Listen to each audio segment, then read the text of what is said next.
How is it stopped?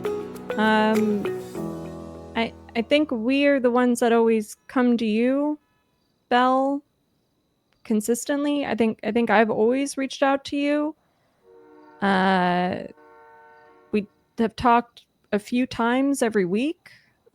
That when you've been around. So can can you give me examples of how I am bad for the department and how you need to protect the department from me? Well, with that command meeting last night, we all voiced our concerns about Peters, and you stood up for him. Okay, and since I'm here now, can we address these concerns like unbiasedly? Could we have a civil conversation? Well, the whole divide between BCSO and LSPD. Okay, what divide? There's like 10 of them that don't like me out of a department of over 100. I'm talking about the. I was told that you were trying to force BCSO out of the city. Huh? And who told you that? It was brought up in the command meeting yesterday. Who brought it Well, up and who said I'm trying to force? I don't think that that's true. Actually, who in the command meeting last night said that Peters was trying to force BCSO out of the city? Didn't Haley bring it up with the whole Loki thing? That he felt And that he was uncomfortable pushing discipline on somebody when Peters was the one pushing the division? and, No, and how is that pushing BCSO out of I'm just trying to connect the dots here. And I want you to shoot straight and stop with these generalizations. And explain to me how the conversation that Peters had with Loki, uh, Loki's issues, Loki came to me and said that he felt that he said two things to me.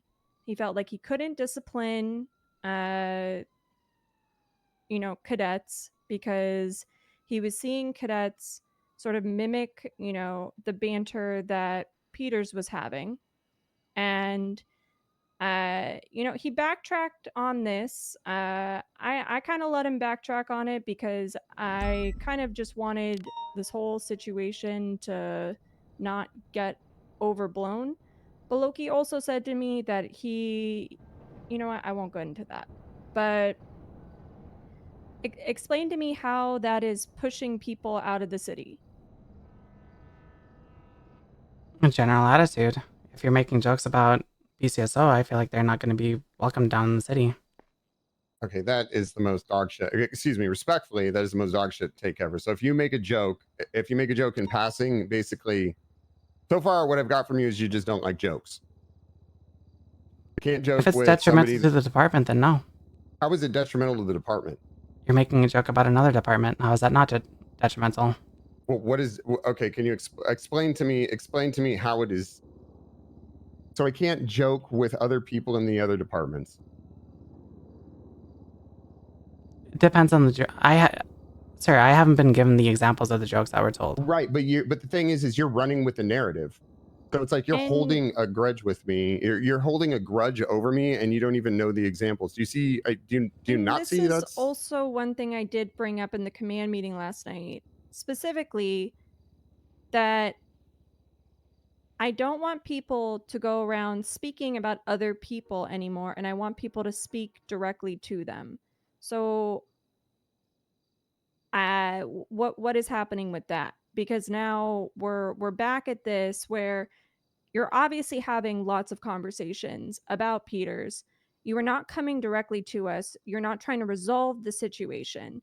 So, what is the purpose of those conversations? Is it to resolve them, or is it to stir, or is it to gossip, or what is the purpose of it? Because if you don't address something directly with the person, I can't take it as you're actually trying to fix it, because you don't care to fix it, because you don't want to fix it. Otherwise, you would go directly to Peters and me. So do you actually want to see this department succeed, or do you just want to talk about how bad it is and how much it's not succeeding? Because it's Not, two different hold on, things. not one time did I say anything negative about LSPD. I know that the Okay, but LSPD is down we tremendously are right the now. LSPD. We are the LSPD. We are the chief and the assistant chief. Can you make that connection?